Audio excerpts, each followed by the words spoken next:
Greetings, fellow Poltermasters.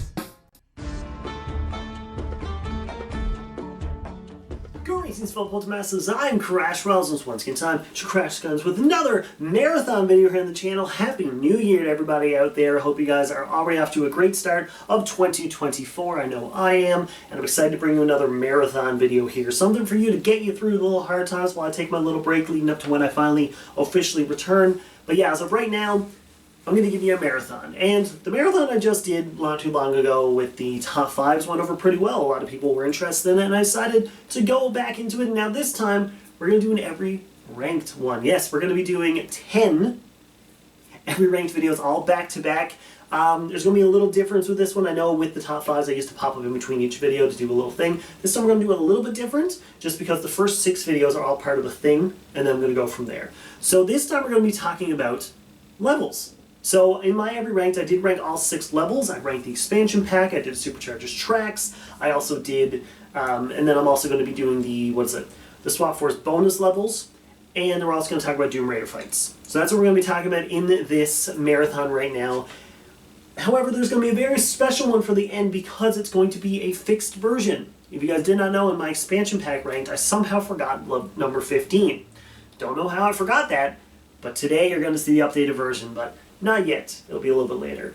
So right for now, I'm actually going to tell you about the every level ranked. So for the first 6 videos, you're not going to see me now for a little bit. It's going to take a little bit. But you're going to see all the levels ranked from worst to best. So it's going to be Spyro's Adventure, Giants, Swap Force, Trap Team, SuperChargers, and Imaginators, all in order. Then I'm going to pop up at the end. So let's not waste any more time in this marathon and get this started. Ladies and gentlemen, introducing every Spyro's Adventure level ranked from worst to best, all the way up to every Imaginators level, ranked from worst to best.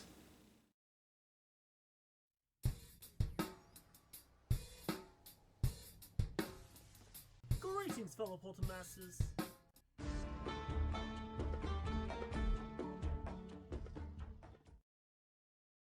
When a game is introduced, everyone judges on the characters and levels introduced. I've already judged all the characters, so it's time to judge the levels. Have I said judge enough? Well, not yet. Judge. The levels in Spyro's Adventure were the first introduction to a brand new franchise, giving us something new to love. However, not all the levels in this game were something to enjoy. Depending on how good they were, the franchise could have ended right there. Thankfully, it didn't, and we have 26 levels to discuss, plus more to come.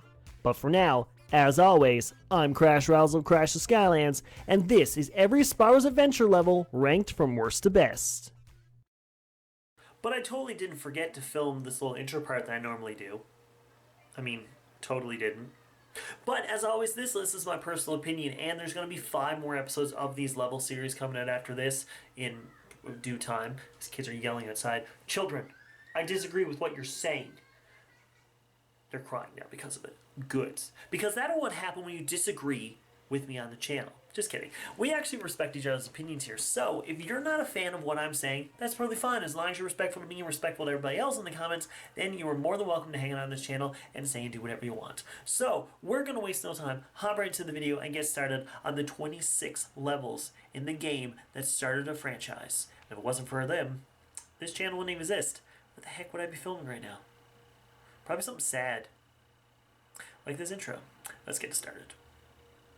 Number 26, Mole Kid Mines. Want to know what's worse than being trapped in a mine? Being trapped in a mine with an annoying NPC named Diggs. If I die and end up downstairs, it will be me playing this level over and over again for an eternity.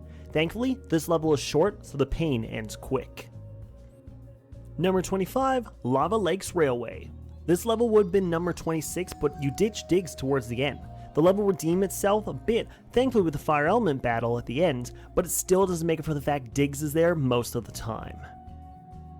Number 24, Quicksilver Vault. This is the level where the difficulty increases drastically. Not only do the enemies become more challenging out of nowhere, but so do the puzzles. I've never been the smartest, and this level proves it. I rushed through this level purposely for a reason. Number 23, Dark Light Crypt. The concept of this level sounds great, but man, does it drag out. It becomes one of the longest levels because of how easy it is to mess something up during this level. Plus, the battle with Oculus is very underwhelming for a level pack people waited a long time for. Number 22, Sky Schooner Docks. If your level really only consists of turret battles, you should really reconsider what fans want. I played Skylanders to be invested in the characters and story, not to shoot down zeppelins with a water gun. How does a zeppelin catch on fire with water anyways? Number 21, Shattered Islands. When you start the game, this level is a great tutorial level giving you a clear idea of what to expect in your game. But playing it again after finishing the game or trying to 100% complete it shows its flaws. It's too story driven and very linear in comparison to the rest of the levels. Number 20, Archean Armory. Starting the level with an Archean robot you control is cool until it becomes dragged out. You just want to get out of it. It doesn't make it better when you get to the actual level and realize how small the world is and how unfair some of the enemies in this level are. Number 19, Perilous Pastures. This level has always been too short for me, but I do enjoy it as it's a good continuation into the game. However, I will never understand why Toys for Bob hid the rest of the level behind an unobvious life element area. How anyone figured that out without a walkthrough will always surprise me. Number 18, Battlefield. When the heroic challenges makes your level better, that isn't a good thing. I dread doing this level as it ends up in such a lackluster battle as the NPCs build up the fight the entire time, just to be let down with how easy blowing up that tank is. Basically, that's the saddest thing I could have ever said. Number 17, Empire of Ice. Ice physics are never fun, and when you make a maze full of ice physics, holes, traps, and damaging terrain, you don't make me a fan. Luckily, the story with this level keeps it fun right up until the weird catapult fight, which is just a spam fest until you win. This level is a visual pros and cons list if I've ever seen one. Number 16, Lair of Chaos. This doesn't include the Chaos fight obviously, as that would have placed way differently. Luckily, the fight to get to Chaos is the perfect mix of challenging and easy. However, it hits this spot for the weird area where you have to travel to two separate areas on floating platforms that take way too long, even for the King of Patience itself. That's me, by the way. Number 15, Oil Spill Island. As I mentioned earlier, a perfect mix of level is great, but can be difficult in a small sense. Look at this level as the key example. I enjoy the layout and the simple puzzles, but can't stand the anticlimactic fight with the tank. What is with tanks and disappointment in this game? Number 14, Treetop Terrace. The feel of this level is great and gets better with the later level. Treetop Terrace is a fun exploration level, and when you get the hang of it, it becomes fun. However, this level can get frustrating with the constant fights and weird dead ends, but I like it. Number 13, Creepy Citadel. I do have fond memories of this place as it was the first place I ever lost a Skylander in a lock.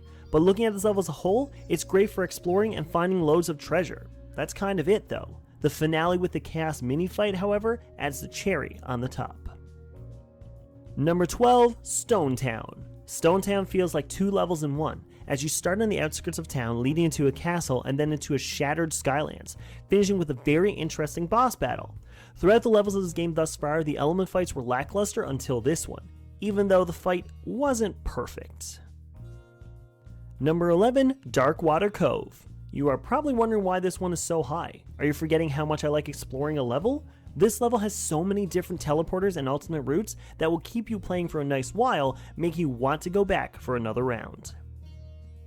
Number 10, Crawling Catacombs. This level introduced me to the enemies I love to hate. The level itself is spooky enough with the darkened corners and the creepy atmosphere, but adding all those spiders with so many abilities has been a lasting memory in my mind since the beginning. Number 9, Troll Warehouse. Starting this level seems bland until you get to the minefield maze. The level unlocks a whole new adventure trying to find the map pieces, leading to a fun mini maze at the end where you have to strategically maneuver around avoiding mines and certain death. It's pure fun! Number 8, Dragon's Peak. I'm that weird person who hates turret battles but loves this dragon flying section of this level. Although this level made me hate Sunburn originally because I'm a big stupid dummy, the level itself is super creative, especially with the whole "if I sit on the throne, I become king" idea. King of Skylands, here I come. Number 7, Cadaverous Crypt. The Chaos Battle from Creepy Citadel and the new spider enemies from Crawling Catacombs are nothing compared to everything you find in the Cadaverous Crypts. New and powerful enemies and excellent exploring opportunities make this level one of the creepiest in the game.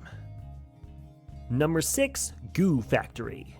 2 words, Mega Bomb. Taking a gigantic bomb and causing massive destruction to everything in my path is the only way to live. Goo Factory has a fun ending with the flag raising and the mini fights in between, but the Mega Bombs blow this level away. I said a pun. I'm never done with puns. You're welcome. Let's continue. Number 5, Leviathan Lagoon. So many fun memories from this level. Myself in camo, hijacking cars, the numerous glitches where I've killed the trolls before they even spawn, the fact I can set a ship on fire with a water gun. I adore it. And that battle with Chaos at the end where you can heal yourself with the sharks is overkill, making this level so perfect. Number 4, Falling Forest. The concept of this level with the giant Saw trolls destroying the forest and you destroying them with fireworks is fun, but adding the little puzzles and mini fights throughout is just perfect. This level is one I hate rushing through, as it's always been fun to explore even once you have beaten it. Number 3, Crystal Eye Castle. Remember right back at the beginning when I said the worst thing about those levels were digs? At the very beginning of this level, Diggs gets destroyed and sent flying from a troll. I feel bad killing the troll after he did us a public service, even though Diggs comes back at the end. What? Oh, I need to talk about this level? Like, the level is cool. Killing Diggs is even cooler. Number 2, Pirate Seas. I'm a sucker for match games, either being super easy or the hardest thing ever. This level gives me that even though some of the minigames are laughably easy. There have been numerous times where I would get the Chaos cards just to give me some sort of challenge. The level concludes with a pirate ship battle that is actually mildly challenging, and with the mini fights throughout, this level can never get frustrating. Number 1, Stormy Stronghold. This level is the first level to ever stick with me. During my first ever playthrough back in 2012, I remember how much fun I had exploring this level for the first time, and that final battle still makes me excited to fight it. The mini challenges throughout with the soul gems and treasure chests make this the best level in Spyro's adventure. No questions asked.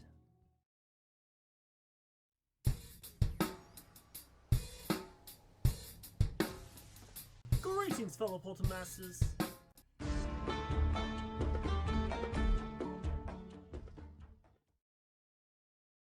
It's time for the ugly stepchild of the Skylander franchise, Giants.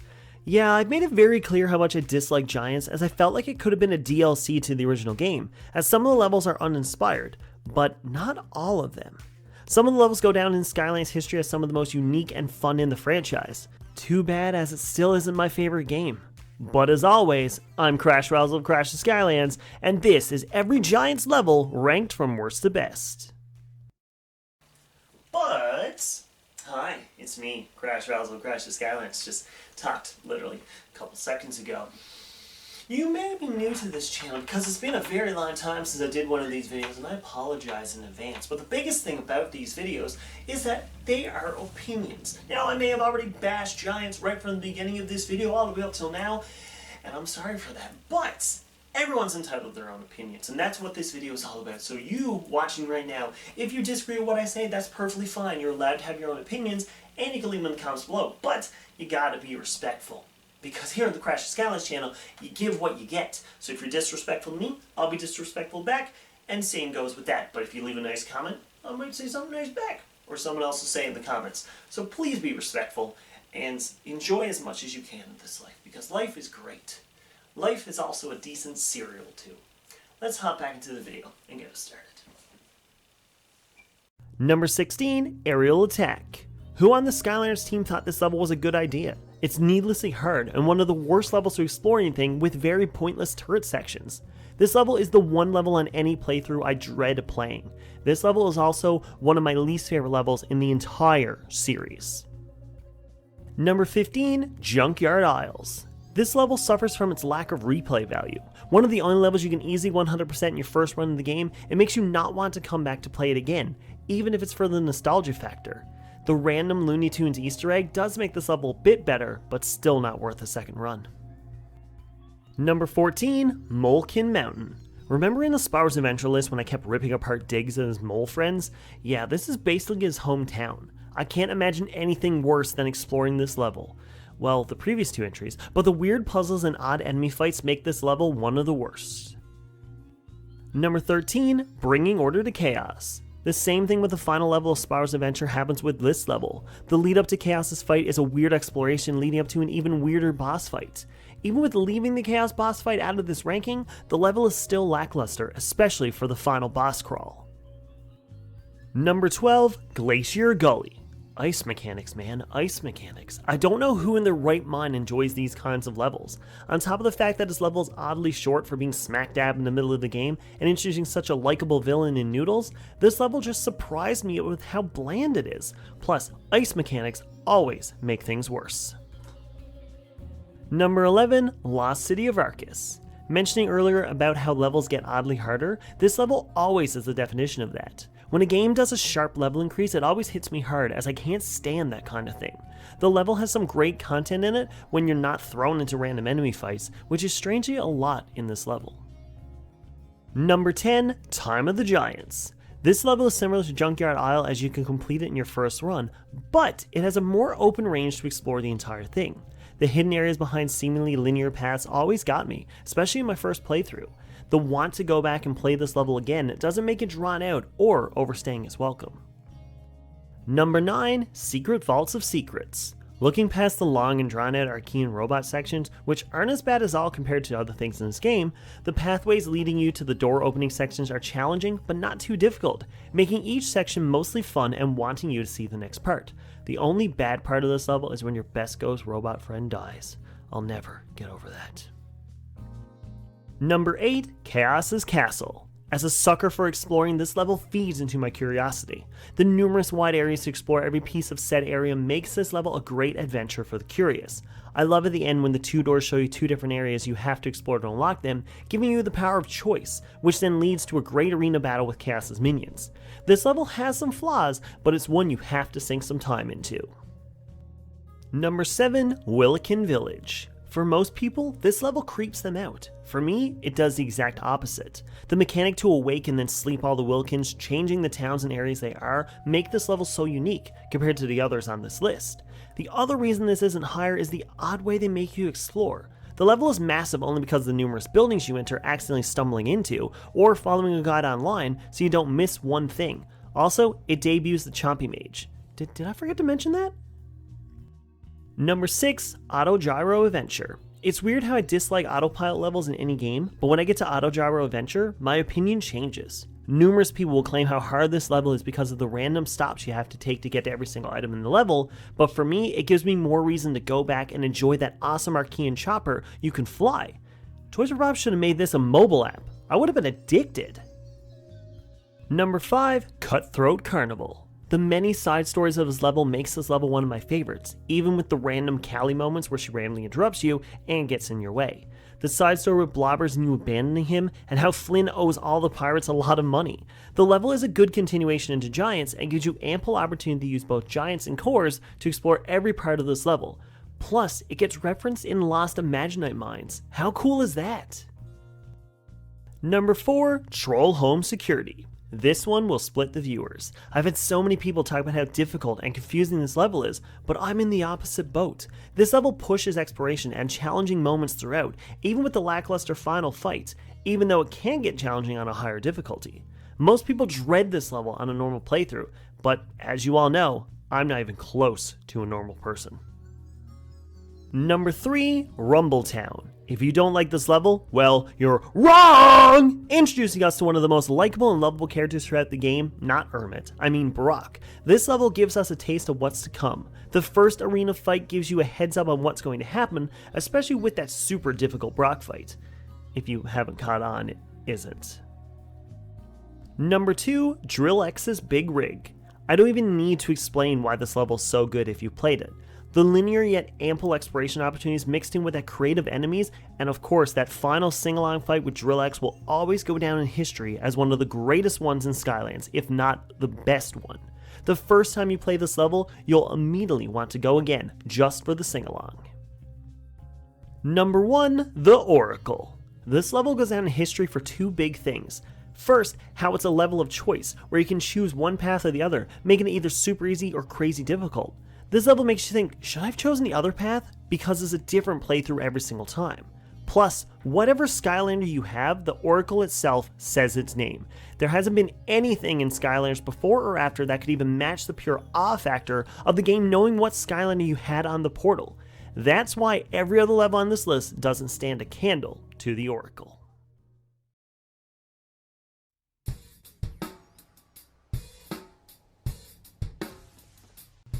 Greetings, fellow Poltermasters.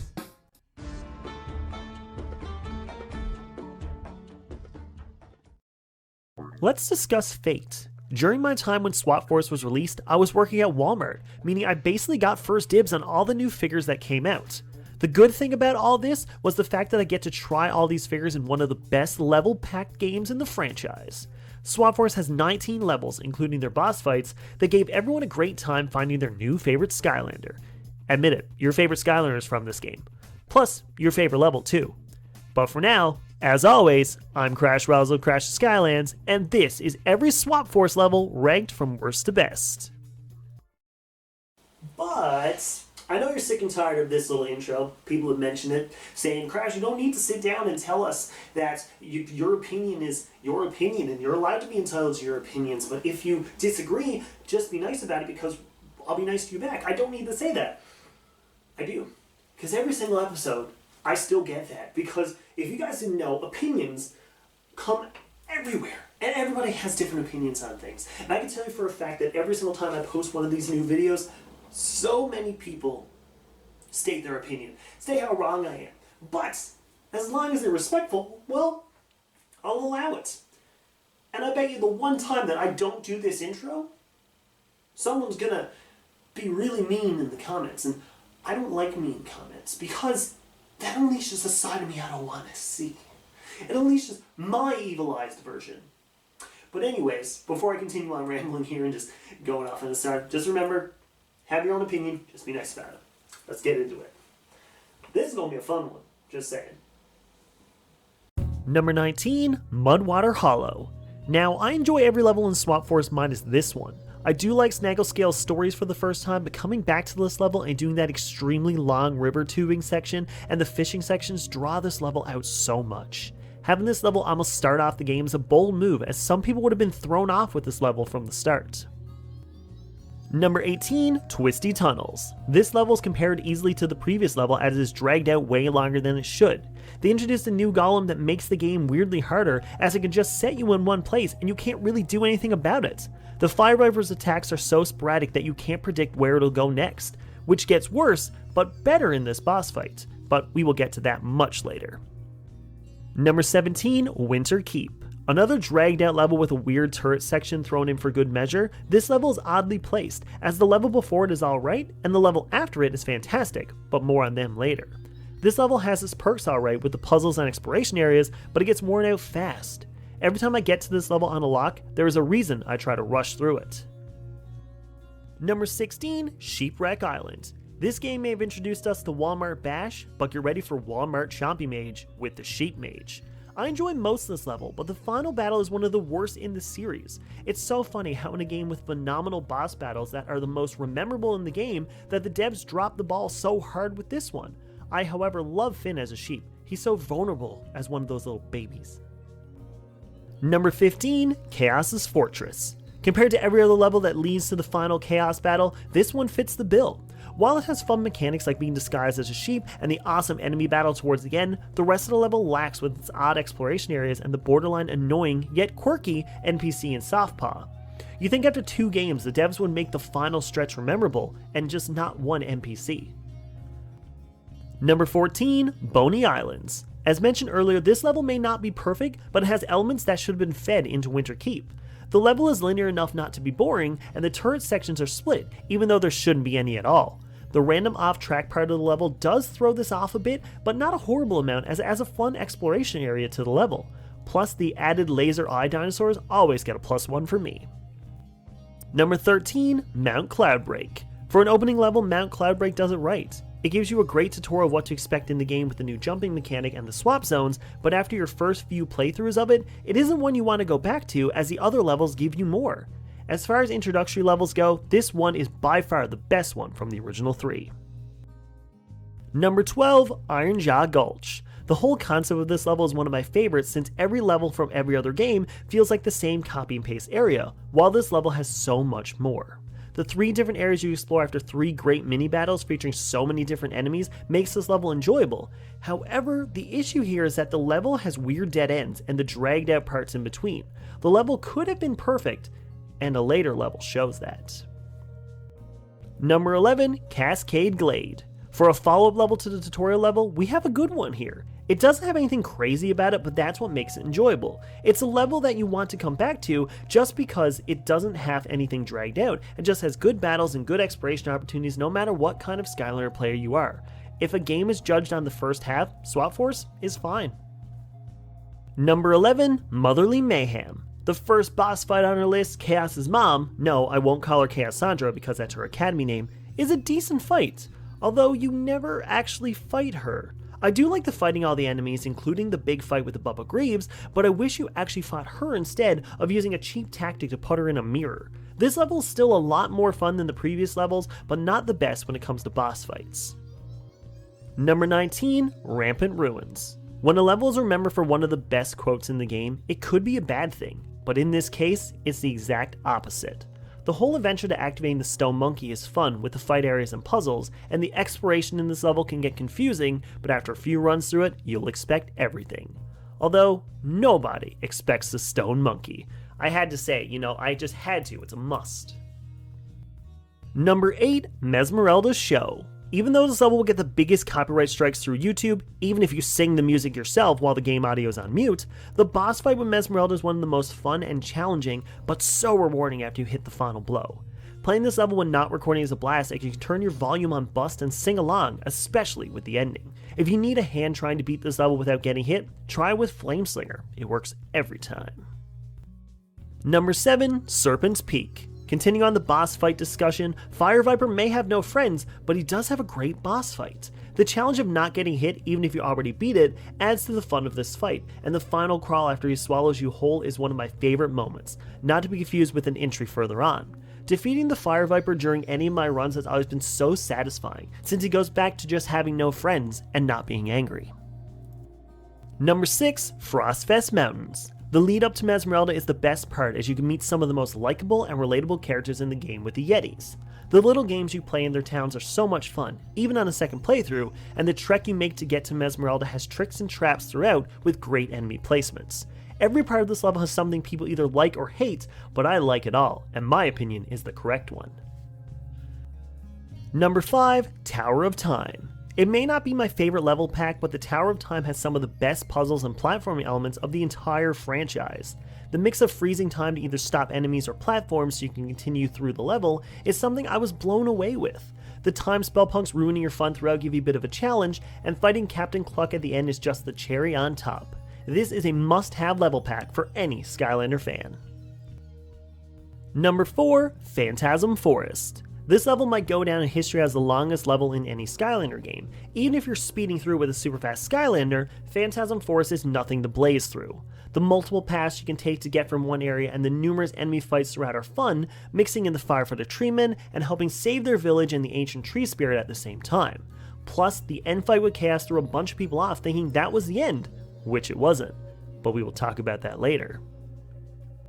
Number 3, Cloudbreak Core, which is now as Chaos's final fight cracks the top 3. I adore this fight so much as it's actually my favorite Chaos boss fight in the entire franchise. You don't need a direct one-on-one battle with Chaos to make a fight enjoyable. The 4 different ways you get to fight Chaos is just pure fun, all with a bit of challenge throughout. Breaking his toenails, then his teeth, then fighting his brain, all leading to a giant chase to a super cannon is something I will always enjoy playing and wish the future games did something as creative as this. Number 2, Jungle Rumble. And now to my favorite boss fight in the entire game, Glumshanks. When I first faced off with him, I knew this was something special as finally after 3 games, and turning pure evil, Glumshanks was ready for a fight. The creativity of this fight is one of the best as it gives you 3 different waves starting with a simple dodge match, followed by avoiding rockets, then fighting enemies to stop Glumshanks. This is one of the first videos I ever uploaded on YouTube for a reason. And the reason I took it down because it wasn't good at all. Oopsie. Number 1, Motleyville. On this list, I mentioned how I like long levels, great boss fights, and exploration. Motleyville is the cornucopia of all of that. Introducing us to Baron von Shellshock right away, and then him making Whiskers evil eyes, followed by us meeting Sharpfin for the first time, the level starts off with a big bang. Introducing one of my favorite golems and giving me one of my favorite boss fights at the end, even with the Whiskers battle in between, this level is everything you want and more in any level, making this the number 1 spot more than deserving.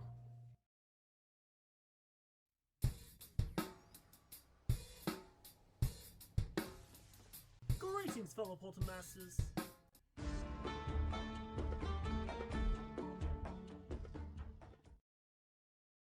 Trap Team was the game that made me want to make Skylander content, as only a year after the release, I created Crash the Skylands, and the rest is history. Trap Team had some of the most creative levels in the franchise, including my all-time favorite level, meaning the worlds we were given in this game are some of the most memorable. But not all of them can be perfect, unlike the cores from this game. So how about we rank them?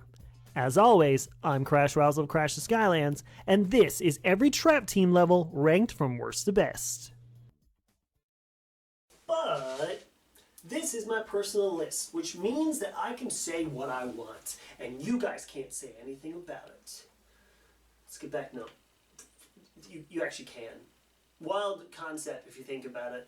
You can actually sit there, and you actually can entitle your own opinion to it. But you gotta be respectful about it. As I've said in every single video beforehand, you gotta be respectful. Yeah. So as long as you respect my opinions, you're allowed to leave your opinions in the comments below. And if you say otherwise, expect the wrath of Cortex on you. I call myself Cortex sometimes when I'm bored. Let's get back to the video.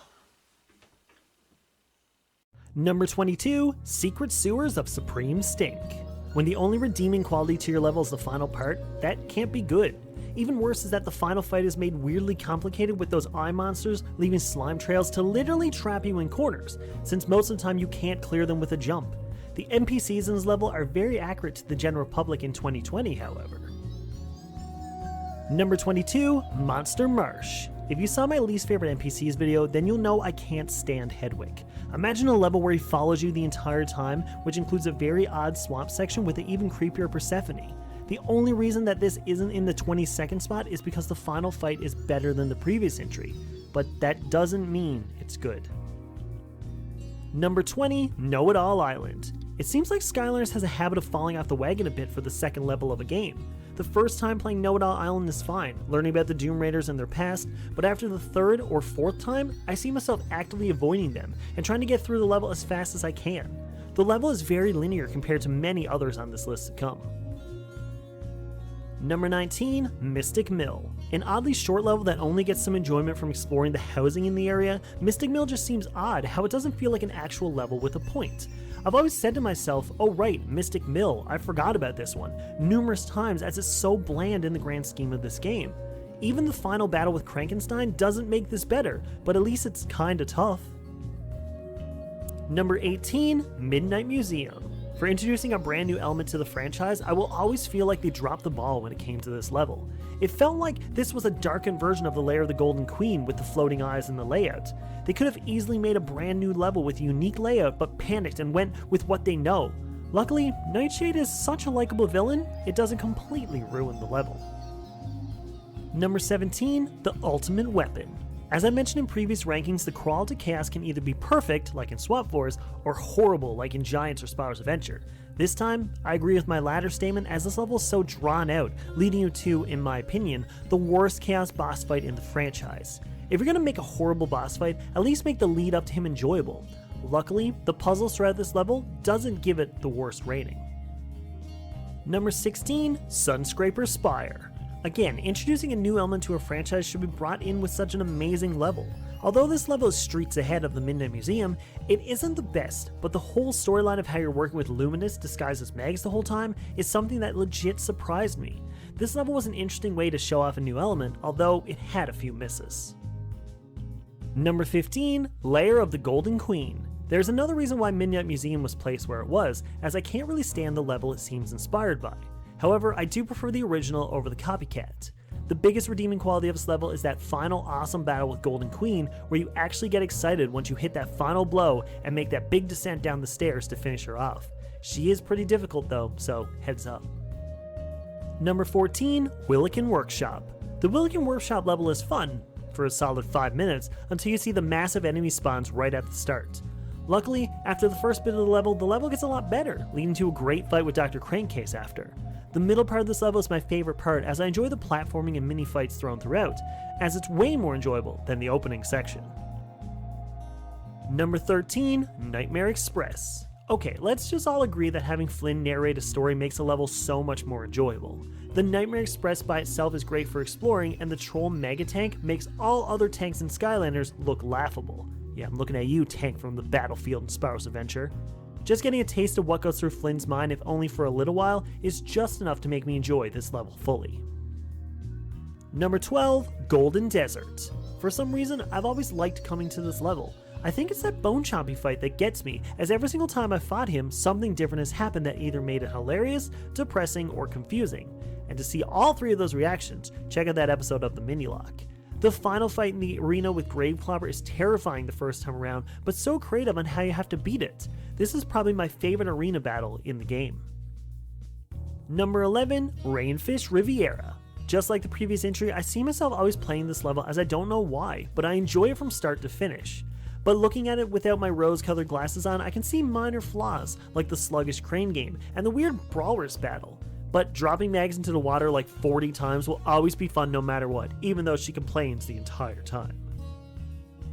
Number 10, Chompy Mountain. Sheep Creep may be one of the most legendary villains in Skylanders, but nobody compares to the Chompy Mage! When the third level in the game gives you one of the most challenging and fun fights, you know you're in for one heck of a good game. The lead up to the final fight is great too, as you have to basically babysit some Mabus who are trying to be brave, but fail miserably. Well, at least they tried. Number 9, Soda Springs. Now this is how you start off a new game. You instantly get drawn into the story, thrown into your first full villain fight with a Sheep Creep, and then introduced to your first Doom Raider that you don't even fight. Now I find that insanely cool that you start getting yourself built up for this big confrontation just to have him defeat himself. 4 years in and Skylanders still gives us another surprising moment, giving you a great start to your next adventure. Number 8, Chef Zeppelin. Everyone and their mothers can go on and on about how Chef Pepperjack got shafted in Imaginators and how he wasn't a sensei, but I can see why, as this level is one of the best throughout. This level embraces exploration, as you can spend well over a half hour exploring every part of this level and finding all the secrets and treasures. The final boss battle with Chef Pepperjack is memorable as it is the perfect mix of challenge and fun. Actually, you know what? I'm mad that he is in Imaginators too. What the heck, Activision? Like, come on! Number 7, Telescope Towers.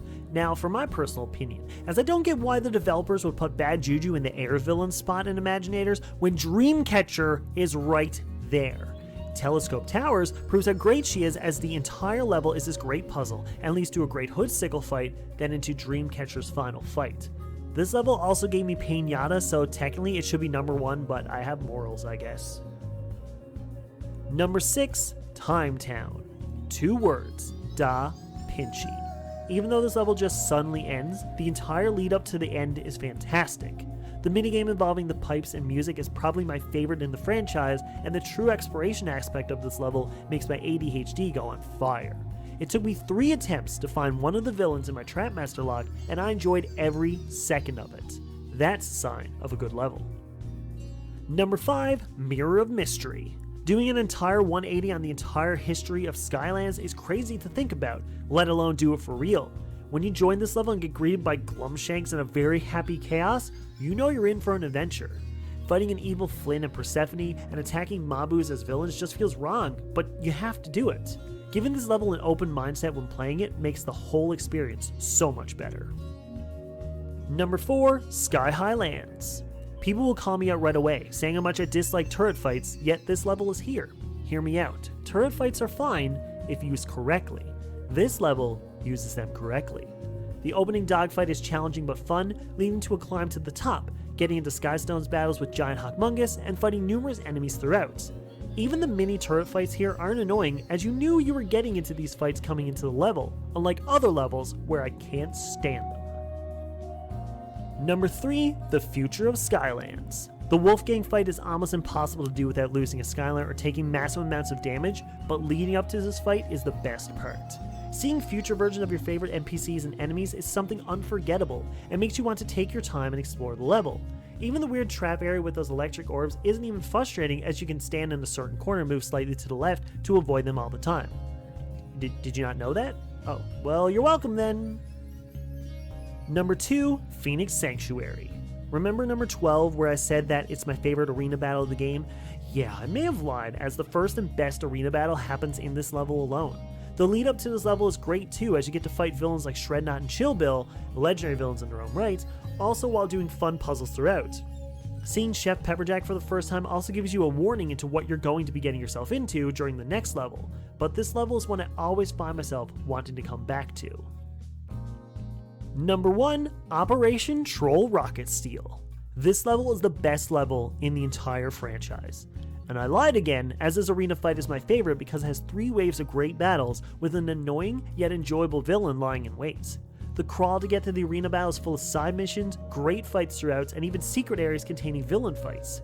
Grenade in the castle will always be my favorite surprise, as I was not expecting him to be in there. I played this level over 200 times. That isn't even a lie. It's that dang perfect.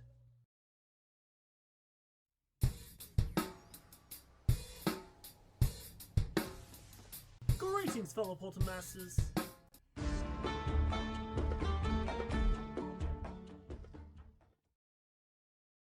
If you live under a rock and have never seen a video from me up until this very moment, you know that SuperChargers is my favorite game in the entire franchise. I have an hour-long video on the channel discussing why I love it so much, so instead of me gushing over it now, go watch that video after this so I can get on with discussing the amazing levels. It'll be in the description. But as always, I'm Rowsell of Crash the Skylands, and this is every SuperChargers level ranked from worst to best. But I'm really cool, and you should know that I'm really cool, because I sit like this. Cool people sit like this, and tell you that opinions are cool. You know what else is cool? SuperChargers, best game in the franchise. I talked about it for an hour. For some reason, if you guys want more, you can go watch that. But for real, opinions are different, because I say SuperChargers is the best franchise in the game. So many people out there say that SuperChargers is actually the worst. They're wrong, but they're entitled to their own opinions, and no matter how wrong they are. So as long as you're respectful to me in the comments, I'll be respectful to you and everyone else that's down there. So if you don't like SuperChargers and you're here just to bash it, then leave. Because we don't need that negativity around here. But let's get back to the video and talk about the best game in the franchise. I can go on for another hour, I swear. Did you say something? I'll do it right now. I wanted to get to the video. No? Okay. Even more. Number 13, Captain Cluck's Chicken Headquarters. When I saw that Captain Cluck from Tower of Time was coming back in this level, I was extremely excited. That is until I started the level. The growing and shrinking mechanic is enjoyable at first, but after playing it a few times, it becomes a little drawn out. Plus, the final battle with Cluck and how you shoot giant chickens at him is nowhere as fun as your battle with him in Tower of Time. There was so much potential for this level, with such a big letdown. Number 12, the Cloud Kingdom. Now I know SuperChargers was focused on the vehicles more than the actual Skylanders themselves, but giving us more than one boss battle with just the vehicle is too much. Cloud Kingdom makes you grow more and more angry towards Lord Stratosphere, and then when you get the chance to fight him, it was a big disappointment. If the level itself wasn't as much of a disappointment, maybe it would have placed better. Oh, how we can dream. Number 11, Ridepocalypse Demo Derby. The first time playing this level is insanely fun, mixing the actual vehicle sections with the exploration of the level. But the only problem is, how many times have you replayed this level? Exactly. It's a one and done level that I never see myself going back to, as I know exactly what's going to happen and what my vehicle does in the fights. Replayability is a huge factor in my list, and this one just doesn't have it. Number 10, the Sky Eater. Even without including the actual darkness fight, which you now know why I wouldn't have included it, this level is a mix of frustration and boredom. Just like all previous games, the crawl to chaos is always lackluster at best, which this level's still proving the point. The chaos fight itself is a great redeemer, as is one of my favorite fights with chaos, but at least make the lead up to it worth it. Number 9, Vault of the Ancients. On an episode of Honesty Half Hour with High Vault, I played this level and said, why don't I ever play this level? Then I immediately remembered why. The multiple sections dedicated to weird puzzles, the oddly specific push and pull mechanics that don't make sense to me how it works, and of course, the length. I enjoy long levels in Skylanders. I mean, look at Phantasm Forest for example, but when it's dragged out and boring, it's horrible. Luckily, the puzzles are weird in a good way, so it makes this level a tiny bit better than the rest. Number 8, Land of the Undead. For someone who hasn't played the Swap Force 3DS version of Skylanders, Count Moneybone was a new and likable villain. For everyone else, it's a return of a legend. Too bad they did what I didn't like yet again and have the final battle with nothing but a vehicle. However, the level before getting to that fight is extremely unique, with the mind-bending portals that send you every which way, sometimes upside down or sideways, with great little puzzles mixed between. If you're going to do a vehicle boss fight, at least make the lead up the best parts. Number 7, The Rift of Skylands. The opening level to a Skylanders game is always hit or miss. Look at every entry I've had on previous lists to get a more detailed breakdown. SuperChargers, however, has the best one, as it gives you the perfect mix of how all the vehicles work and how you can play as your favorite Skylanders in between. The vehicle parts don't seem too forced, as it makes you want to hop into your vehicle and head to the next section. This is also the level I use to go farming for treasure, as Chapter 1 has a nice bit of treasure boxes and enemies to gain from excellent dough. Number 6, The Bandit Train. This level was always so odd to me, as it happens right before the final level and has barely any story continuation once you beat it, but dang is this level fun. The crawl from the caboose to the front of the train has numerous fights that are enjoyable each time you play it, and the puzzles in other cabins have a slight challenge to them, but nothing too frustrating. Plus, the final battle with Blubberbeard is the perfect challenge with enough nervousness to give you relief once you beat him. Unless you're me and my supercharged luck. Rest in peace, Disruptor. Number 5, The Cloud Breather's Crag. Following up from an opening level can be difficult, or you can make it basically perfect like they did with the Cloud Breather's Crag. The perfect mix of vehicle missions, enemy fights, and creative puzzles, leading into driving on a literal dragon's spine and a small and fun platforming section afterwards, this level is one of my favorites to come back to when testing out Skylanders, and is always one to look forward to on my playthroughs. Number 4, Spellpunk Library. The first time I played this level, I was blown away by the art style. The side-scrolling shell-shaded design was something I wasn't expecting, especially how the level is one big exploration with the 5 books that give you your missions for the level. This level is the one exception to the vehicle boss battle rule, as it works perfectly with the setup. I'm allowed to bend the rules every once in a while, and it's obvious I had to here. Number 3, Monstrous Isles. 3 words. The 3 giant boss battles in this level are amazing.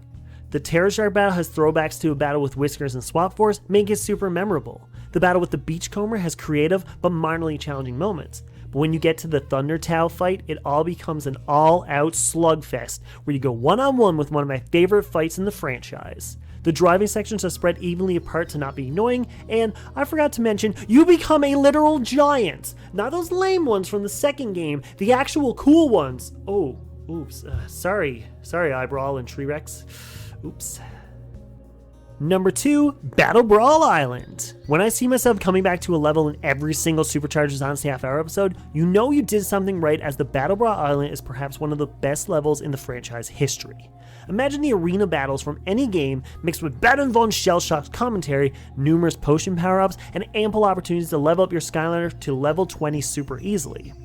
Actually, here's a tip for you. If you ever need to farm wish stones, just start this level over and over, as 2 can spawn on the left and right side of the lobby. Never thought I'd actually be helpful in one of these videos now, did you?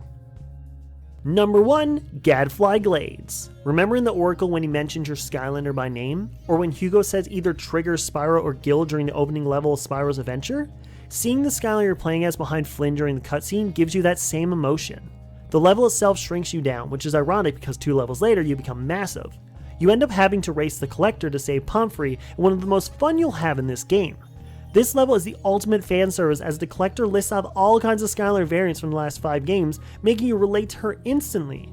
Giving us one of the best levels in the franchise in the best game. Thank you, Vicarious Visions.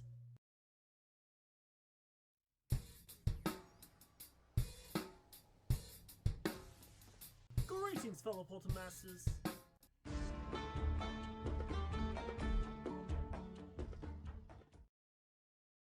With all good things, they must come to an end. Imaginators gave us the last run with Skylanders, and with that came a collection of interesting and amazing levels. We had no clue this would be one of the last times we stepped into Skylands, so we had to make this count. Too bad they dropped the ball with the levels, but a few of them were absolute perfection. With Skylanders now on hiatus, let's head back into Skylands and rank the last levels we may ever play. As always, I'm Crash Rowsell of Crash the Skylands, and this is every Imaginators level ranked from worst to best.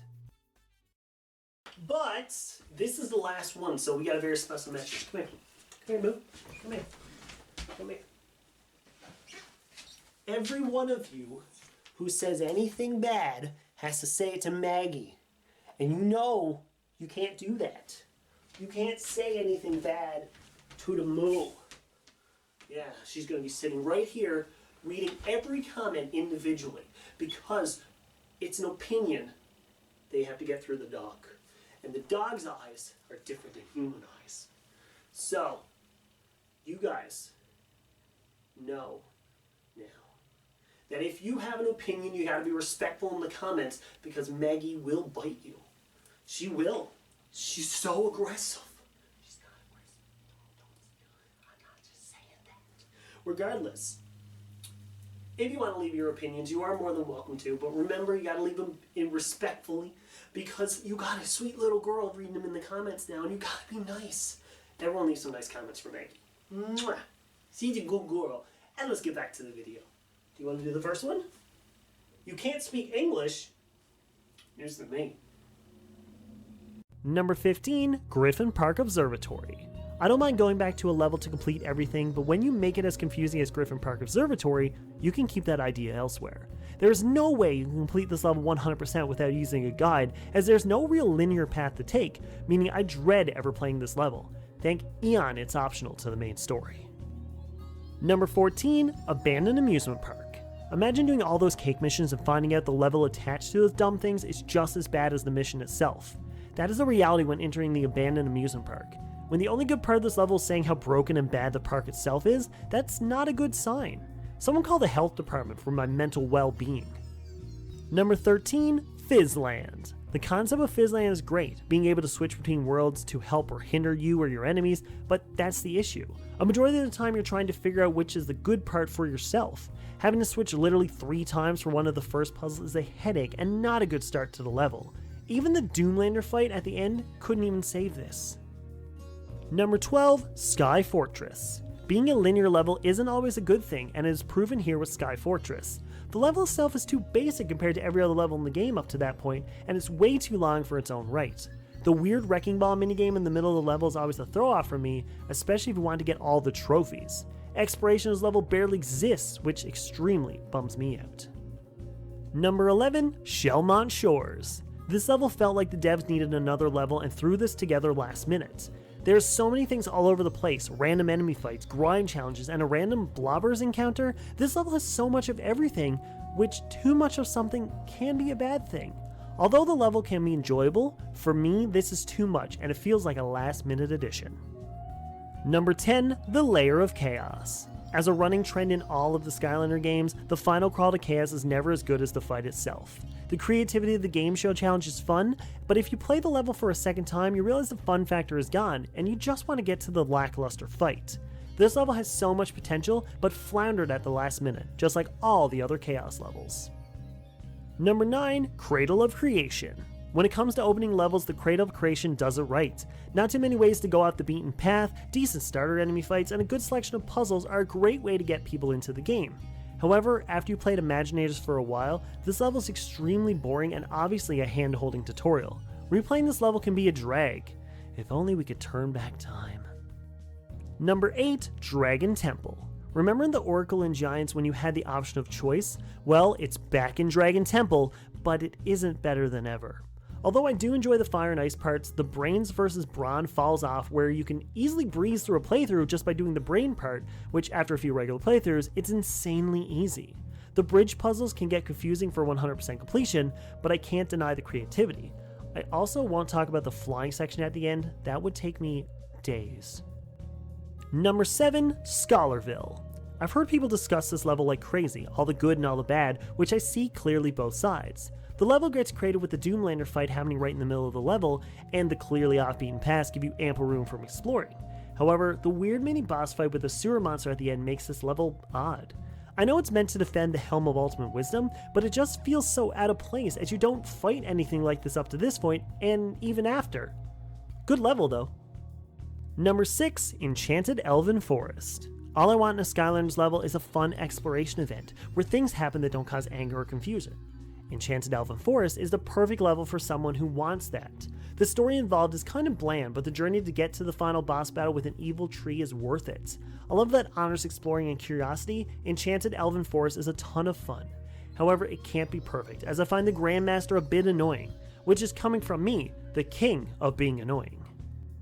Number 5, Cursed Tiki Temple. When Skylanders announced 2 new levels being added to the game along with Wildstorm and Robo, I knew they had to be something special. The Cursed Tiki Temple came out first, and not only gave us a great conspiracy theory, it gave us an extremely fun level with some of the best and creative puzzles in the franchise. Exploring this level with Cinder and the Tiki Cat oddly named Bob gave us such a fun challenge, and I enjoyed it the whole time. Number 4, Lost Imaginite Mines. The sadness I feel for any of you who will never get to play this level since it's behind a huge paywall in the form of Robo is undescribable. Lost Imaginite Mines has the perfect mix of challenge and fun, honoring exploration and creativity throughout, all while working alongside Blobbers, a fan favorite. The level gets even better as it's a callback to all the times Blobbers was abused in the game and how he tries to take the power for himself, all leading to an amazing robot boss battle that throws you for a complete loop at the end. This level is terrific, but the fact it's not a regular level places it here. Number 3, the Golden Arcade. The Golden Arcade gives players more than what they ever dreamed of. Starting off with that weird trigger-happy intro, followed by meeting Sal and all the minigames in between, this is a Skylanders dream level. It has all the fun of side missions and main missions mixed throughout, with a ton of areas to explore and adventure into, all rewarding the player with experience or treasure. The battle with the Doomlander inside the video game is extremely fourth wall breaking, and the reveal of Brain makes this level this high on the list. Number 2, Thumpin' Wumpa Island. So call me nostalgic for this entry, but seeing Crash Bandicoot and Spyro in the same game and the same level made this one of the best. Leave it to the developers to make an entire Crash level that feels like a real Crash level. Before you say, yes, I know the developers went on to make Crash 4, so don't come at me. The throwbacks with Dingle Dial and Tiny as statues, the fake Crash battle, and the side mission with Cortex and Crash make this level a dream come true for a 7-year-old Crash Rowsell. Yeah, I was 7 when the original Crash came out. You do realize how old I am, right? Number 1, Mushroom River. Compared to every other entry on this list, you're probably very surprised with this placement. Out of every level in this game, Mushroom River will always be my favorite. Whether it's Gil Grunt welcoming us or Eruptor vomiting river water, this level grew on me with its adventurous design. The level is one of the first you play, and it makes me want to continue and try more throughout the game. I could have easily put Thumpin' Wumpa Island or Golden Arcade at 1, but the pure enjoyment I have playing Mushroom River is one I can't deny being my favorite in Imaginators. Alright, the first little run of videos is over. I hope you guys enjoyed that one. A little trip down memory lane. I think I started with Imaginators and worked my way down, if I'm not mistaken, so it was weird going backwards. Might be some weird continuity issues with it. But anyways, hope you guys enjoyed that a little bit. Next, we're going into SuperChargers tracks. Now, I love the racing aspect of SuperChargers. It's probably one of my favorite things about that game, and I absolutely love every single track that's in that game. Of course, there's a couple ones that are kind of but yeah, I did rank all of them. I didn't do the SuperChargers racing one. Maybe I will in the future. We'll find out. Anyways, as my dog makes weird noises on the floor below me, let's get into the every SuperChargers racing track, ranked from worst to best.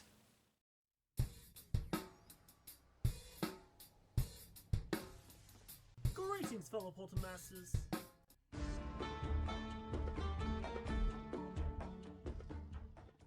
As a fan of racing games, you can say I'm kind of a racist. Wait, no, who wrote that? As a fan of racing games, you can say I'm a racing novice. SuperChargers' announcement made me excited as I had an opportunity to play one of my favorite franchises with a nice new twist. Giving us 12 unique tracks, 4 each for each vehicle type, there's something for everyone. It's basically a fast food restaurant, and now I'm hungry. Good job, me. Today, I'm taking all the tracks and giving my opinions of them, then I'm heading straight to McDonald's. As always, I'm Crash Rowsell from Crash to Skylands, and this is every SuperChargers racetrack ranked from worst to best. But before we begin, even though I look very homeless right now, this is my home, and in our home, we respect opinions. So that means if you have an opinion, as long as you're respectful to my opinion, we'll be respectful to you. And that sounds pretty fair to me. So how about I pour you guys up a cup of coffee, and we'll hop right back into the video there. Number 12, Mystical Vault. The constantly changing tracks do more bad than good, and if you're on a track when it changes, it will mess up your entire race. I've lost this race too many times on hard due to the changing tracks. Number 11, the Clock Rock. The concept is cool but poorly executed. The multi-branching paths don't make it easier or harder to progress through the track, and it's very easy to be overtaken with the many hidden shortcuts that all the other racers obviously know. Number 10, Calamity Canyon. This is the only level that can use a few improvements to make it better. The overall feel of the track is off, and it shows, as you can easily make a mistake multiple times that will cost you. Number 9, Tropic Plunder. Visually stunning but lacking on the actual racing side, the multiple paths to take don't change much, which makes me want to do the same path over and over since I know I'll get the win. At least it looks pretty. Number 8, Cloud Factory. From calm to crazy in only seconds, this track is unique compared to the other tracks, but just like Tropic Plunder, if you stick to one path, you're guaranteed to win every time, which is never a good thing. Number 7, Cluck's Cuckoo Nest. As you can tell, I'm not a fan of the flying tracks, but this one is one I'll repeatedly play. However, it does get repetitive, making a replay of this track not the greatest, but still the best flying track overall. Number 6, Temple of Arcus. They never expect the Stone Monkey. The best addition to this track, except the part when you fly past all of them with no momentum or speed increase or decrease. That part is long and basically useless, but the rest of the track is great. Number 5, the Golden Temple. Themed like a movie, this track is a great track to face off against your friends. It's the correct length and increases in difficulty in every lap. The only reason it isn't higher is the first part of the track is basically a guessing game that is never right or wrong. Number 4, Dragon Spine. Just a basic, fun, and creative track in the game, this one is a great introduction track to anyone new to the racing part of the series. This is a good competitive track to get the challenge going and get people wanting to try more. Number 3, Chompy Garden. The most unique track, as you shrink down to smaller than Chompy size, you race through a garden and see things you can never see in your normal size. If you ever needed a reason to try the racing part of SuperChargers, this is it. Number 2, Frozen Fossil Festival. The only point-to-point track in the game and hands down the best sea track, this track is visually stunning and always has a new way for you to finish the track with great times. The only track that I could play multiple times and find something new every time. Number 1, The After Party. I named a past series on the channel after this track because I enjoy it so much. The creativity of this level and the multi-track options make this the most fun yet stressful level, as at any point you can overtake anyone and they can overtake you. This also gets the number 1 spot because of the super cool piñatas in the foreground.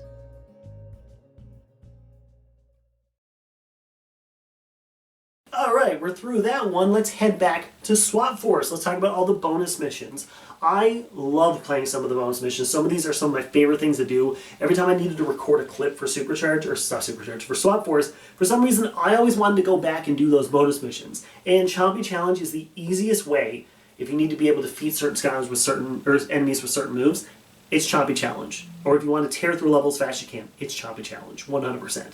And there's a reason the place is pretty high up on this list. But anyways, we're going to talk about the bonus levels here now, ranked from worst to best. So let's get right into that now. Every bonus level ranked from worst to best.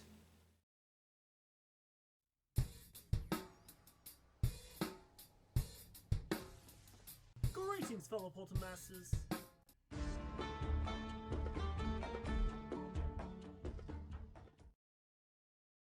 Swap Force gave us so much to do, even with the main story itself. Mixing in battle mode, score challenges, and time attacks, the third game in the franchise was a huge jump from the previous games. But after the main game is done, what is next? Well, they give us a handful of bonus missions. Trying these challenges and trying to get them 3 stars in each mission gave us a want to try some of them over and over. Unfortunately, this wasn't the case with all of them, but some of them even made me want to play them even after I got the 3 stars.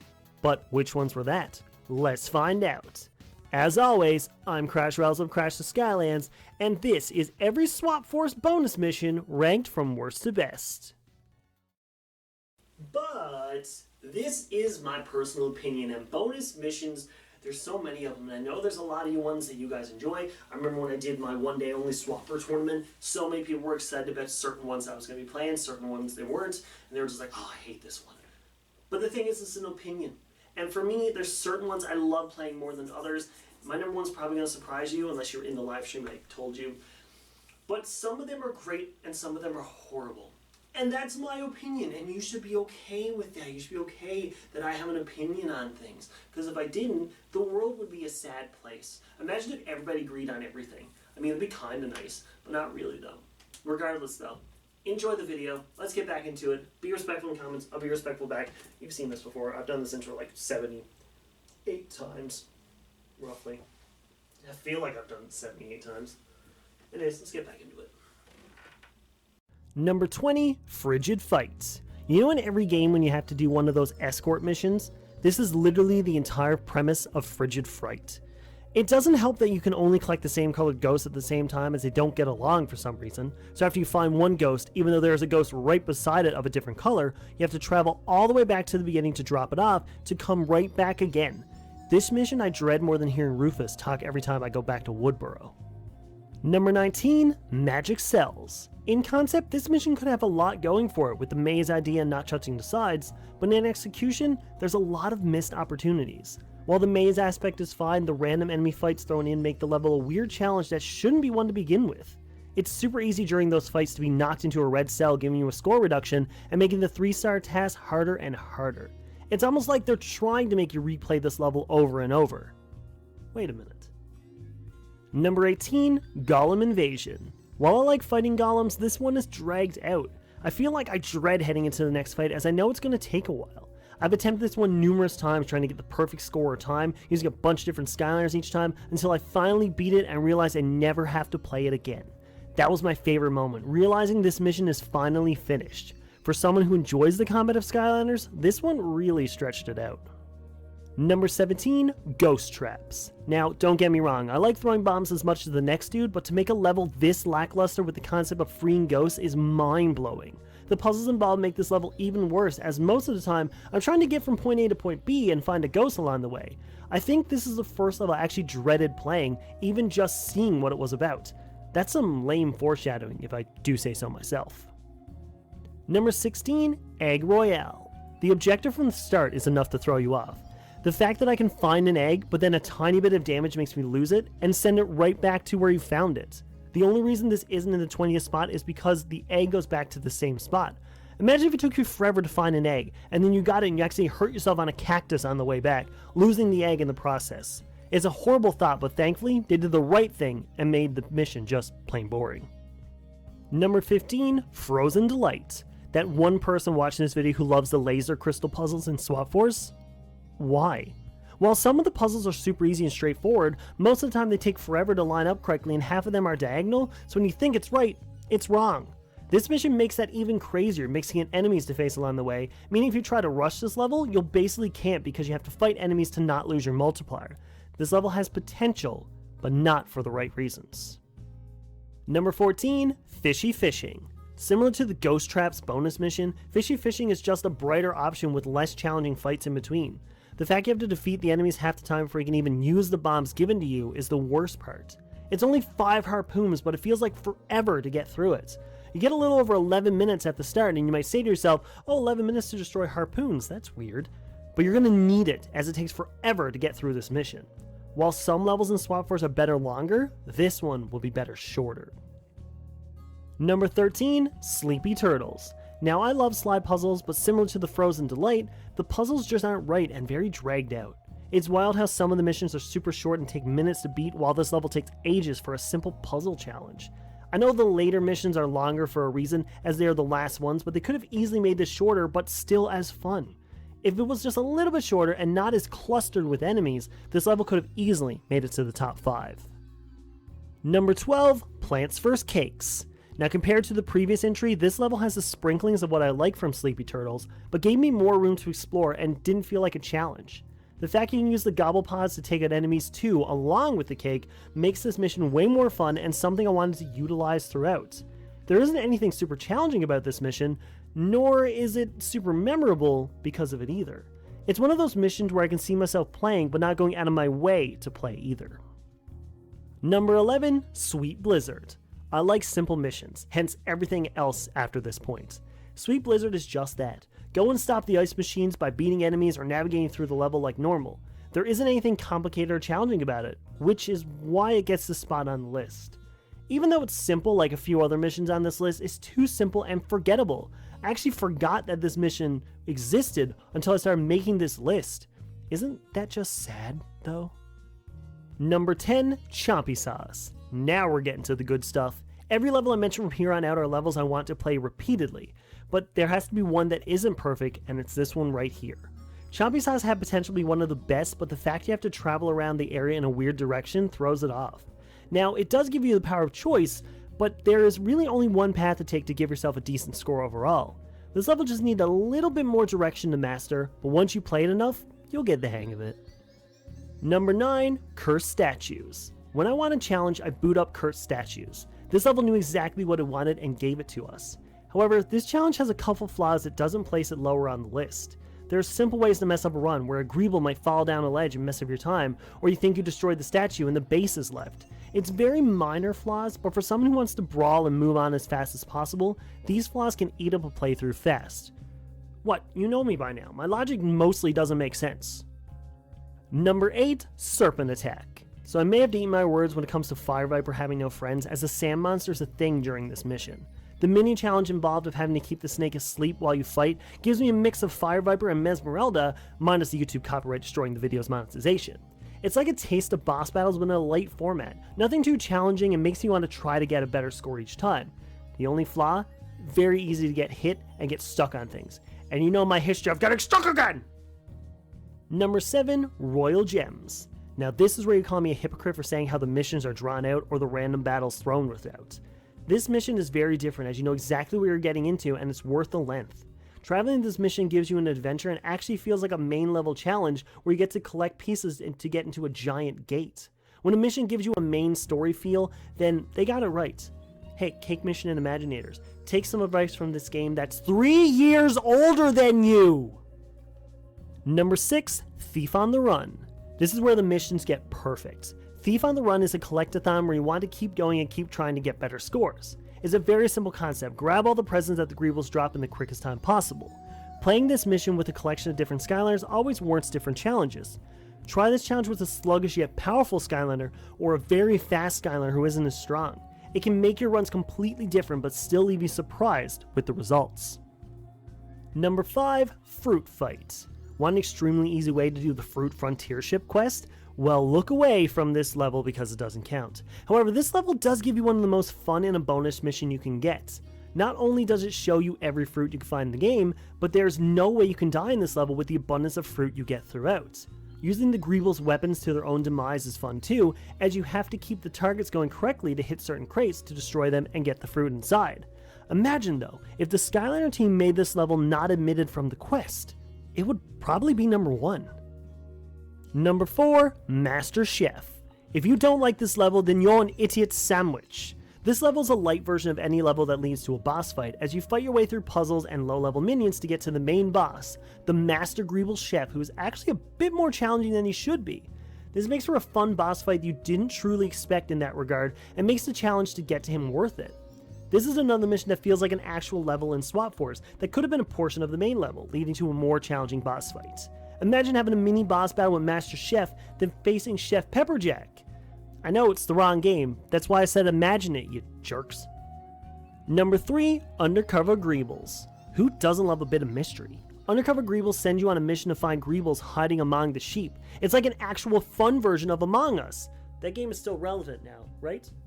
Anyways, the context is about a wolf in sheep's clothing, and the Greebles are just as vicious. Keeping an eye out for the Greebles who are disguised as sheep may seem hard, but they make themselves obvious as they stand on 2 feet. Now I know some sheep have talent and can walk on their back legs, but in Skylands, they're just Hugo harassers. Actually, let's go with that. Let's coin the phrase, hashtag Hugo harassers. Number 2, Chompy Challenge. For a level so short, they made it so perfect. No matter how many times I play this level, I still mix up the correct teleporters and give myself a challenge, but I still want to come back to this level. So many of the quests you get for your Skylanders can be completed during this challenge, especially the enemy's defeated one. Beating Chompies in any form is one of the most fun you can have playing Skylanders, and getting a challenge that's literally meant to just beat them numerous times over and over, it's fun. And if for some reason you haven't played this level, take your favorite Skylander and try it right now. Heck, even take your least favorite Skylander. You might even still enjoy it then. Number 1, Treble Theft. This level is pure fun and musical. Yeah, Judas, you heard me. I listen to the music sometimes. The concept of collecting the instruments from the bad guys and giving them back to the band just feels right, as it feels like a regular mission. Imagine this mission right before we're fighting Mesmeralda and getting a copyright strike from YouTube for it. It would fit in, as she would be the reason why the Greebles are stealing the instruments, as she wants to be the only musical thing in the area. See, I can make up lore too. As for the mission itself, there isn't anything challenging or dumb about the mission. It's just fun. You're just being a good hero of Cloudbreak Island, just like Rufus said. It all comes full circle. Don't mind the lighting change. I totally didn't have to refilm this scene because I screwed up originally. Now we're going to go to Trap Team and talk about the Doom Raider battles. Yes, ladies and gentlemen, the Doom Raiders were the villains that were introduced in Trap Team, and I gotta say, they were some awesome choices for sure. However, their levels were kind of iffy, but, well, their battles, not their levels. The levels were really cool. But the battles themselves were very awesome along with that. Here's the thing, though. I did rank them, yes. So next on our list, we're going to be doing the Doom Raider battle. It's kind of a level if you think about it, because there's like a main fight of a level. Regardless, let's get right into it with every Doom Raider battle ranked from worst to best.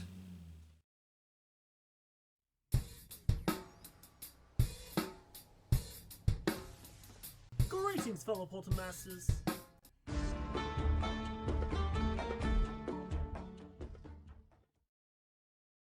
Sometimes it pays to be evil. Well, not in the case of the Doom Raiders, as the entire premise of Trap Team is to beat them all up and send them back to prison.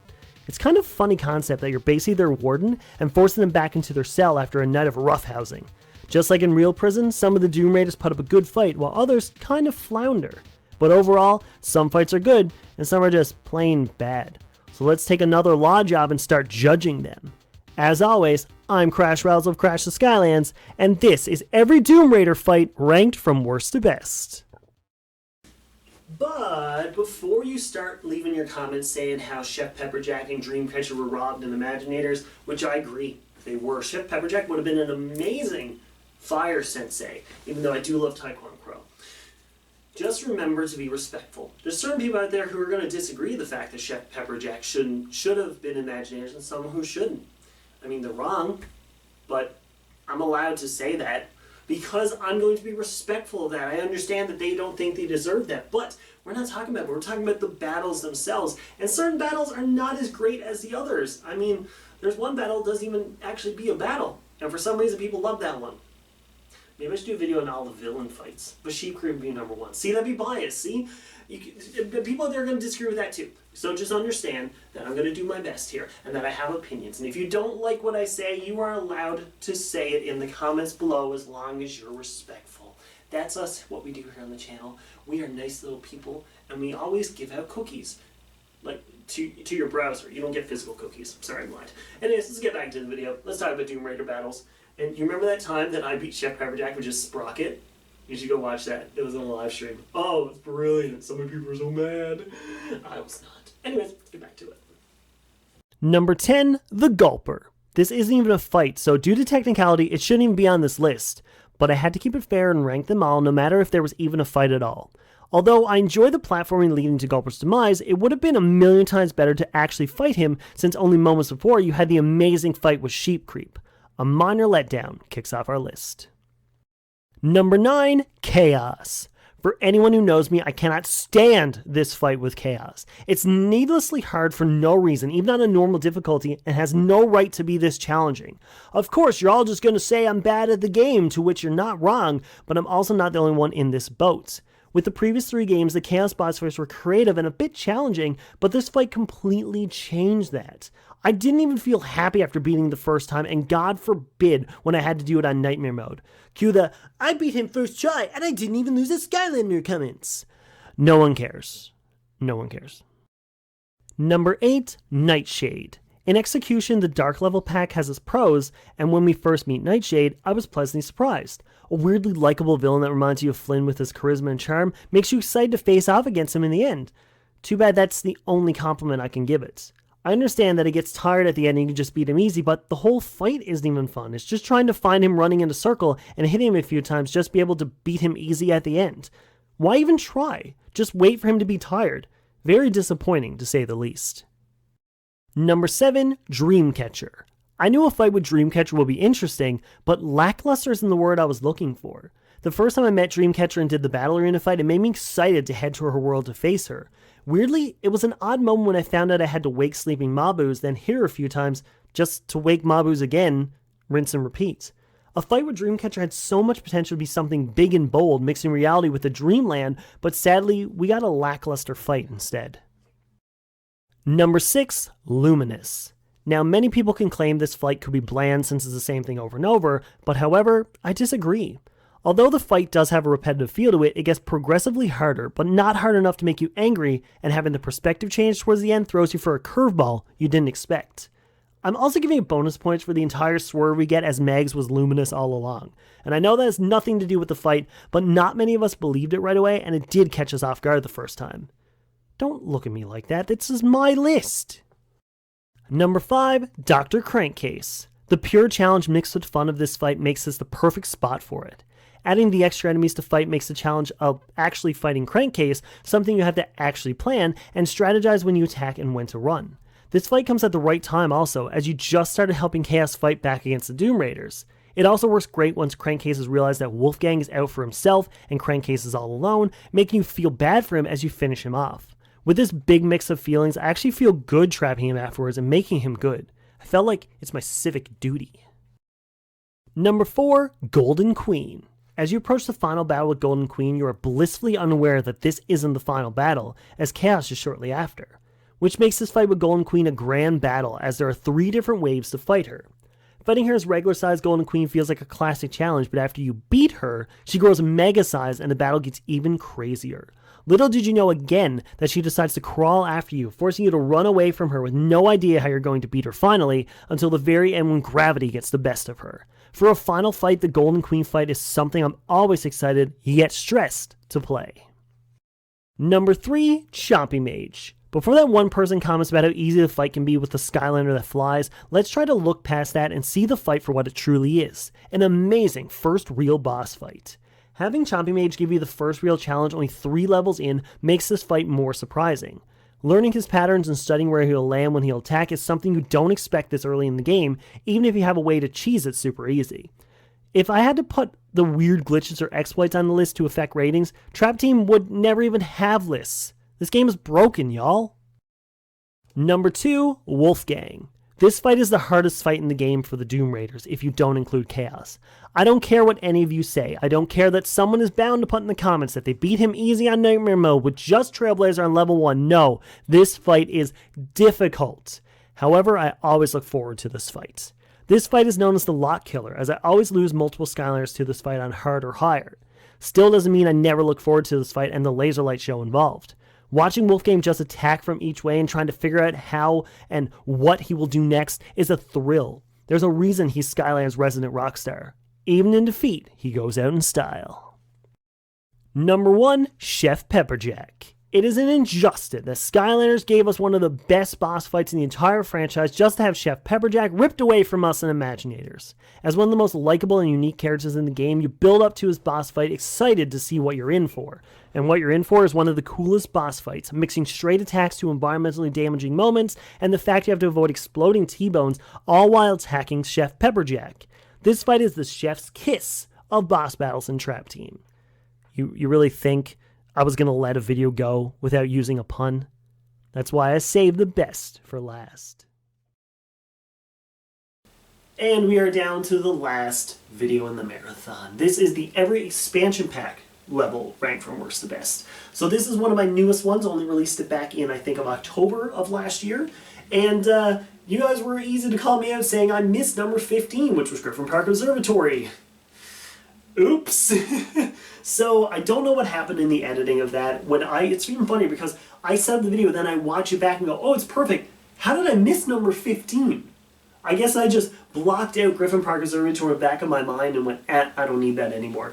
But I'm fixing it today. Yes, ladies and gentlemen, in this marathon at the beginning, you're going to see number 15, Griffin Park Observatory from your boy. So you get to see that one and my little snippet that I had of it. I actually found what I said, which was interesting. I still had that saved. I just looked really deep into my emails, and I remembered to email it to myself and never deleted it. So you're going to see that clip now in a moment. So ladies and gentlemen, let's get right to the last video of this marathon. Every expansion pack level ranked from worst to best.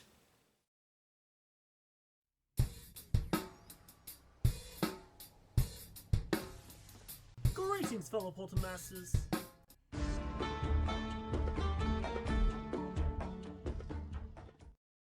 You know one thing I love about Skylanders? The fact that you had to get more Skylanders to 100% the game. Want to know what's even better? Having to get extra levels to finish the game 100% also. When the first Skylanders game came out with 4 expansion levels that included a Skylander and a power-up, I thought it was an interesting concept. Literally locked behind a physical paywall was these levels you needed in the game to finish. How does that make sense? Who cares? Buy this plastic figure anyways. They knew they had something on their hands, however, as 3 other games in the franchise did this too. But how much were they actually worth it is the question. Was I saving up on my paper route money for a horrible level?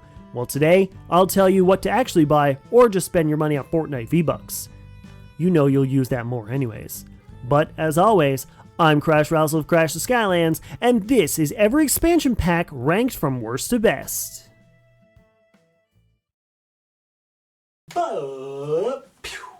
This is my personal list. I know it's been a very long time since I've done an every ranked video, but y'all need to know that this still is my personal list, and y'all need to respect that. Nothing's changed. Just because I haven't done a every ranked in a while doesn't mean your opinions are now free reign. Well, it is, actually. As long as you're respectful about it, that's how we go about it here. My personal opinion is that if you have an opinion, you deserve to push it out, but just be aware that other people have opinions too, and it might not turn out pretty.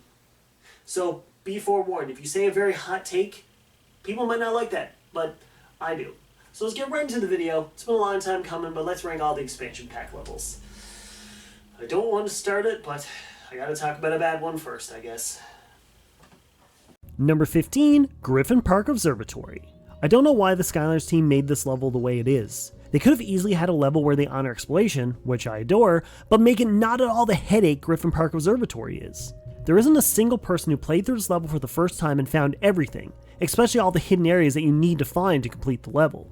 It's like everyone at Toys for Bob had an idea for a level and they just crammed it all together into one, making it insanely horrible at the same time. Number 14, Dark Light Crypt. I went back and played every one of these expansion packs again to get a correct ranking for them all, and man, does Dark Light Crypt not hold up well. This level drags out so much, and don't get me wrong, I like a lot of things in this level, but this one is similar to Griffin Park Observatory. There's just too much, and nothing truly sticks. The final battle with Oculus is so underwhelming and basically boring by the time you figure it out. It's the exact same battle the whole time, even with the switching between realms. Exploring this level is a drag and actually made me dread any maze for a while after playing it. Number 13, Midnight Museum. It seems the only thing the Skylanders team nailed for the Dark Element debut was Blackouts, as the expansion pack introduced us to the Dark Element and their Doom Raider Nightshade is super underwhelming. The fact that you can either fly through this level in a few minutes or take forever trying to find everything and everyone isn't a good thing. If I went out of my way to purchase this level with Nightmare and the Trap, I want more of experience, and this isn't it. The final battle with Nightshade is fine, but the fact that he gives up pretty quickly into the battle is just sad. With the Chef Pepperjack fight, he gives up after a long time. Nightshade's fight barely lasts 3 minutes if you play it correctly. It's so sad that it took 2 games after this to make the Dark Element worth it. Number 12, Empire of Ice. Not only do I laugh at the fact that Haldor says the exact same sentence twice when you aren't even done the section that he's in, but I also laugh at how bad this level truly is. I don't even have a part of the level I like more than others because even the ending is kinda just meh. The grand battle against the wall is just a turret section, but with a catapult that's hard to get a hang of right away, but once you do, it becomes laughably easy. Did anyone truly feel like this was a challenge at any point, or even get their health down to a scary level before you broke the wall down? Notice how I'm only talking about the wall segment? That's because the rest of this level is so bland that I don't even want to bore you with the details. Number 11, Enchanted Elven Forest. While most of the expansion levels from Imaginators hit the mark, this one is kinda just there. Playing it for the first time is enjoyable, as you see Stealth Elf's mentor descend into madness with setting the whole forest on fire, ending with a battle with an evil tree spirit who's just evil by accident, but on a second playthrough, however, it's just fine. When I did my Imagilock round 2, I went into the level legit saying, oh yeah, I have to play this, and it didn't seem like to enjoy it at all then. So playing it now for this video, I just seem to think it's there, but nothing I can see myself willingly coming back to every time I play Imaginators. It's not like I'm upset when I play it like the previous entries, it's more like I actively avoid it when I can. Number 10, Sheepwreck Islands. When the Skylanders team came up with the Chompy Mage, they knew they had a hit on their hands, and tried their best to replicate it in Swap Force with the creation of the Sheep Mage. Too bad lightning rarely strikes twice, as Sheep Mage was never seen after this level was released. To make a memorable character, you need to give it not only a memorable experience, but the things surrounding it need to work too.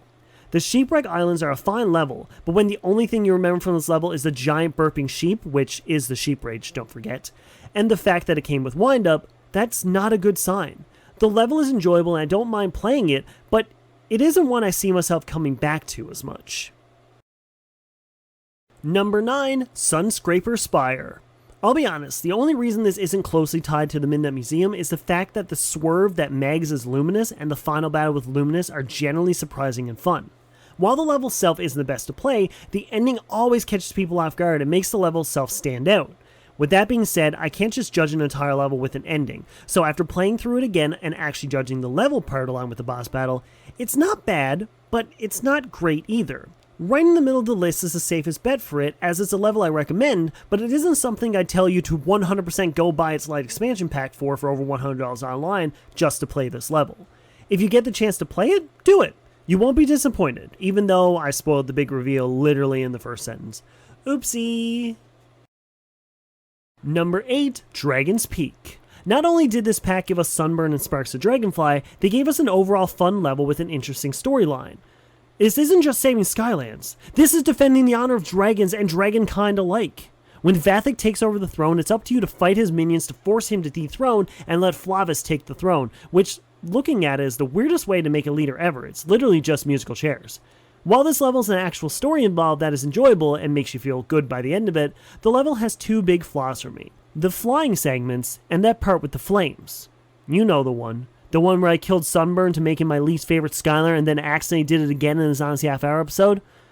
I thoroughly like this level for the story, but the level itself has those flaws, and it's something I just can't ignore. Number 7, Cursed Tiki Temple. In my 5 conspiracies video, I mentioned how this level's a nod to the work environment at Toys for Bob, and looking back, that theory has some meat to it. Does that mean it's a bad level? Not at all! When this level was revealed to be the free expansion when you got Wildstorm, it made people excited. Too bad that they actually need to find Wildstorm, and don't get me started with Robo. More on that later. This level has you team up with Cinder and a sentient head named Bob to figure out why his homeland is acting the way they are and get his memories back. This level has a great collection of puzzles and exploration areas, but compared to the other 4 expansion levels in Imaginators, this one is kinda just there. It's not like I'm mad to go play it, it's more like I chose other options over this one, even though I love the concept of saving Bob from himself. It's a shame that so many of you haven't played this level, but you can easily watch me play it in the Imagilock series. Shameless plug. Number 6, Nightmare Express. If you've ever seen the movie Ant-Man, you'll remember the scene where Lewis talks very dramatically about the past involving Scott, where he makes everything bigger and crazier than it actually happened. This level always reminds me of that when we are told the story from the eyes of Flynn. If that isn't enough for you to generally be curious about this level, I have no hope for you, as Flynn takes us on the most overblown and extremely factitious event I've ever heard. The joy you have throughout the level listening to Flynn tell you his story does, however, overshadow the actual level itself being kind of straight and to the point. I feel this level just get from point A to point B while having some fun with Flynn. That was numerous times replaying it like the time around, but Flynn's story makes you enjoy it regardless. I would have loved to hear the entire Skyline game overblown in the words of Finn any day. Hey Mr. Warburton, if you're watching, it basically writes itself. Number 5, Mirror of Mystery. I've always imagined a history of Skylanders where the enemies won, but this one changes everything and gave us the enemies as our allies. Not in a million years would I have thought I'd be teaming up with an extremely friendly Chaos taking on an extremely evil Master Eon. The level starts off with you in a village surrounded by trolls who are greeting you and being so nice instead of attacking you. After helping them set up troll tanks, you get your first meeting with the evil Flynn, who leads to a battlefield where you're fighting Mabus as the main villains with trolls on your side. Boss battles include a fight with Persephone, Flynn, and Master Ian himself. Even with the weird turret section, the out-of-nowhere surprise of this level makes it one of the best, and I always feel myself wanting to come back to it so I can experience Skylands in a whole new light. It's also always nice to see how happy Glumshanks is playing the good guy, however, which we did get more of that in SuperChargers. But I can't talk about it though, it'll just make me cry. Number 4, Lost Imaginate Minds. I've said it so many times in previous lists and videos that I find it extremely sad that so many of you will never get the chance to play this level, as it's locked behind the giant paywall that is Robo. But the Lost Imaginate Minds is one of the best levels in Imaginators.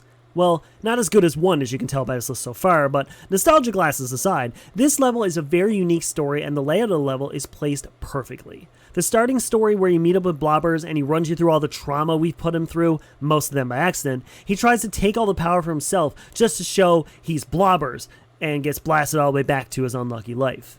This level ends in the most unique boss battle too that ends in such a cool way where someone gets their time in the spotlight. I won't say who, and that it doesn't rhyme with schlobbers. Robo is not worth $1,000 price tag, but this level, well, it's not worth that either, so if you get a good deal for Robo, it's worth it that way. Number 3, Tower of Time. This level has everything I've ever wanted in an expansion pack. A good story, a perfectly laid out level, tons of things to do and explore, likable NPCs, an instantly despisable villain in Captain Cluck, and the best boss battle in probably the whole SWAT Force game with the best mechanic of stopping time. Tower of Time is a huge time killer in the best way possible, giving you unique puzzles and platforming segments that lead to simple enemy fights that can never overstay their welcome. The first time you meet with Captain Cluck, you know he's someone you want to beat the stuffing out of as soon as you get the chance. This pack also gave us Popthorn, one of the most fun Skylanders to play with, even though Wind-Up would have been a more suitable option. I love coming back to this level and trying to speedrun this one in Time Attack. It's the perfect mix of stress and satisfaction once you actually beat it. Number 2, Thumpin' Wumpa Islands. I think what most people wanted from the announcement of Crash Bandicoot and Dr. Neo Cortex being added to Skylanders is that we wanted them so close to their actual characters in the games instead of a re-inspired version, similar to Donkey Kong and Bowser in the Nintendo versions of SuperChargers. Who knew that when we loaded up Crash or Cortex that we would get a level that feels just like a classic Crash Bandicoot level with elements of Skylanders perfectly mixed in? It felt like a more open version of the original Crash games on the PlayStation 1, with the design and being able to actually bounce off the crates, then mixing in the Chili Run and the Jet Sewer minigames to focus on both Crash and Cortex. Giving us a final boss fight with Fake Crash feels just like an actual boss fight in the original games too, so this level starts, continues, and ends perfectly. We would get a full Crash game not long after, but for just one moment, the original Crash fans and Skylander fans felt peace. Until we heard him speak in Skylanders Academy, that is. Number 1, Pirate Seas. With every new expansion pass that was released from Spyro's Adventure to Imaginators, I kept coming back to this one for one reason. I'm a sucker for memory match games. The level itself might not be memorable for most of you, as it's so similar to levels like Oil Spill Island or Darkwater Cove, but this one has everything I love about Skylanders in general. A perfect level has a great mix of enemies thrown throughout, unique but not super challenging puzzles, and just enough space to explore outside the normal areas and not enough for you to get so sidetracked or need a guide to find the simplest things. Even though the match games are extremely simple, like why do they give you well over a minute to get 3 matches at first, I always know it'll be different every time I play, and I can play match games for actual hours. This level makes me want to come back to it every single time I play Spyro's Adventure, and, unlike Empire of Ice, there's an actual good canon battle that actually gets you worried you may lose towards the end. The story itself works great too, as you're literally saving them all from evil pirates. This level just works so well, and it makes buying the adventure pack worth every single penny. Alright folks, that does it for this marathon. I hope you enjoyed this every ranked marathon of all the levels. I will be talking about all the characters and stuff in the future ranking, or marathon too. We'll be doing that a little bit later on down the road. I don't want to do these marathons a lot because I feel like I'm just kind of cashing in, just being like, hey, my old videos, remember those? I don't want to be doing these a lot, but I want to do just give you something to watch in between with everything going on, because you know with my schedule, I can't release videos every single week all these times now. So I want to give you something you can kind of go back and watch periodically and stuff, and just sit back and relax, and that's the way to do it. So thank you all so much for watching. I'll see you all very soon for another awesome video. If you enjoyed this marathon, let me know in the comments below. Let me know what you'd like to see in a marathon in the future. Is it more top 5s? Would you like to see other series, like Heroic Monday is part of it, like my favorite episodes or something like that? Anything like that, or even entire Survivor from start to finish in one marathon. That could be something. But yes, ladies and gentlemen, I will see you all very soon for another awesome video. Y'all mean the world to me, don't ever forget it. But as always, I bid you farewell.